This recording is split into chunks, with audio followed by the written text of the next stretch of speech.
সাংবাদিকরা, প্রিয় এই দেশের মানুষ, আপনাদেরকে একটা কথা জানান দিতে চাই, এই যে এত বড় আন্দোলন, এই আন্দোলনের কোন নেতা নাই।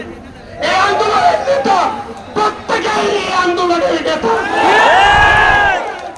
এই আন্দোলন এভাবেই চলবে।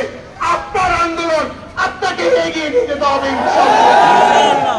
জয় আমাদের নিশ্চিত, ইনশাআল্লাহ ইনশাআল্লাহ ইনশাআল্লাহ ইনশাআল্লাহ। ধন্যবাদ সবাইকে।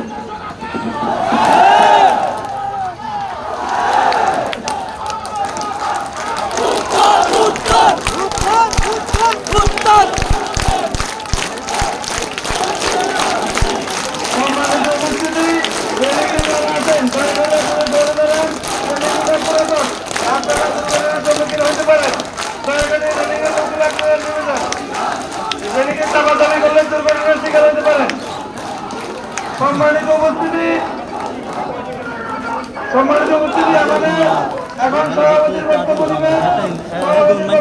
তার আগে আমি একটি কথা বলবো, যাদের অক্লান্ত পরিশ্রমে আজকের প্রোগ্রাম আমরা সফল করতে সক্ষম হয়েছি। আমাদের বিভিন্ন জায়গায় আমরা সমন্বয় কমিটি করেছি।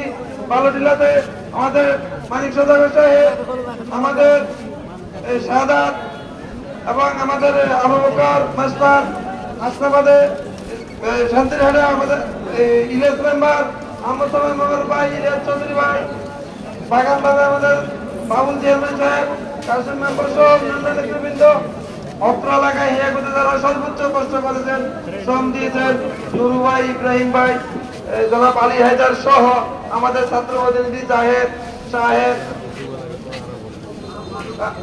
আদম চৌধুরী, জি আঙ্কেল সহ অসংখ্য নেতৃবৃন্দ। সময় সংকীর্ণতার কারণে নাম নিতে পারছি না, অনেককে বক্তব্য দিতে পারছি না। এই কারণে আন্তরিকভাবে আপনাদের কাছে দুঃখ প্রকাশ করছি, হাত জোর করে ক্ষমা চাচ্ছি। আগামী দিন ইনশাআল্লাহ আমাদের সাথে থাকবেন। এই পর্যায়ে আজকের সভার সভাপতি, সাবেক চেয়ারম্যান জনাব একরামুল হক বাবুল সাহেব আপনাদের মাঝে বক্তব্য দিবেন এবং আজকে সভার সমাপ্তি ঘোষণা করবেন। আমরা আরো সৌভাগ্যবান এই কারণে যে আমরা যার যেই জন্য আন্দোলন করছি, ফটিকছড়ি উপজেলা ইউনি মহোদয় এখানে আমাদের মাঝে আছেন, আমাদের মুখ্যমন্ত্রী সহযোগে দেখছেন এবং পুলিশের ঊর্ধ্বতন কর্মকর্তাবৃন্দ উনারাও আছেন, উনারাও দেখছেন। ইনশাল্লাহ উনারা আমাদেরকে আশ্বস্ত করেছেন ওর মধ্যে রিপোর্ট পাঠাবেন এবং আমাদের পরবর্তী কর্মসূচি আমরা সিনিয়ররা বসে ইনশাল্লাহ